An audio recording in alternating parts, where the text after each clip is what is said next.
নমস্কাৰ। আজি তোমালোকলৈ লৈ আহিছোঁ জ্ঞানমালিনী কবি নামেৰে খ্যাত কবি মফিজুদ্দিন মহম্মদ হাজৰিকাৰ বিশ্বখনিকৰ কবিতাটিৰ মূল ভাৱ লিখা। জ্ঞানমালিনী কবি নামেৰে খ্যাত কবি মফিজুদ্দিন মহম্মদ হাজৰিকাদেৱে বিশ্বখনিকৰ কবিতাটিৰ যোগেদি পৰম শক্তি পৰমেশ্বৰৰ স্বৰূপ বৰ্ণনা কৰিছে। কবিৰ মতে এই বিশ্ব ব্ৰহ্মাণ্ডৰ পৰমেশ্বৰৰ বাহিৰে একোৰে অস্তিত্ব নাই। তেওঁক চাক্ষুষ দৃষ্টিৰে কোনেও দেখা নাপায়, যদিও তেওঁ সকলোতে বিৰাজমান। তেওঁৱেই এই সংসাৰৰ সকলোকে পৰম আত্মীয়তাৰে বান্ধি ৰাখিছে। তেওঁৰ কৃপাতেই আকাশত শূন্যতে থকা নক্ষত্ৰ, গ্ৰহ, তৰা, বেলি, জোন আদি আটাইবোৰ আলাসতে ইটোৱে সিটোৰ লগত টনাটনি কৰি বৰ্তি আছে। ল'ৰা, তিৰোতা, আই, ভাই সকলোকে লৈ মৰু জগতত মানুহেও একোখন সংসাৰ তেওঁৰ কৃপাতে তৰিছে। সেয়েহে তেওঁৰ মহিমাৰ আপাৰ। একুখুলি গছৰ পাততো তেওঁৰ নামত বহুতো চিন থাকে। গছবোৰেও বিন বাই তেওঁৰ মহিমা কথাকে বাখনে।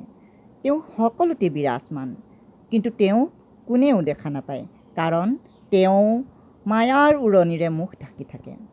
মায়াৰ উৰণিৰে মুখ ঢাকি থকা বাবেই তেওঁক খেপিয়ালেও পোৱা নাযায় আৰু কতো চিন-চাপ ধৰা নপৰে। তেওঁৱেই সত্য, ৰজ আৰু তম এই তিনিগুণৰ মাজেৰে পৃথিৱীৰ সকলো বস্তুতে স্থিতি লৈ আছে। কিন্তু তেওঁ এই সকলো গুণৰ ওপৰত আৰু ইয়াৰ নিয়ন্তা। তেওঁ বিশ্ব ব্ৰহ্মাণ্ডৰ স্বামী আৰু মহাজন।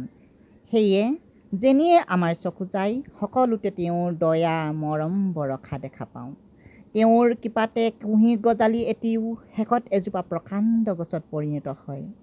নিচেই কেঁচুৱা এটিও এটি তেজাল ডেকা হৈ মাক বাপেকৰ অহংকাৰ আৰু আনন্দ বঢ়ায়।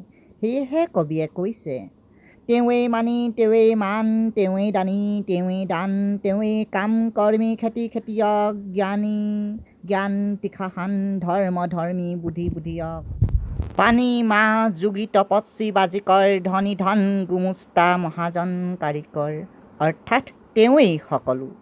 তেওঁ বিশ্বখনিকৰ। তেওঁৱেই অন্তৰ্যামী, সৰ্বজ্ঞান, বিশ্ব আত্মা, প্ৰাণ আৰু সৰ্বব্যাপী, সৰ্বশক্তিমান। গতিকে দেখা যায় যে পৰমেশ্বৰৰ পৰম শক্তি, সৰ্বব্যাপক, সৰ্বশক্তিমান আৰু অন্তৰ্যামী সত্তাৰ উপলব্ধিয়েই বিশ্বখনিকৰ কবিতাটিৰ মূল ভাৱ। মোৰ ভিডিঅ'টো চোৱাৰ বাবে বহুত বহুত ধন্যবাদ থাকিল। পৰৱৰ্তী ভিডিঅ'লৈ অপেক্ষা কৰক।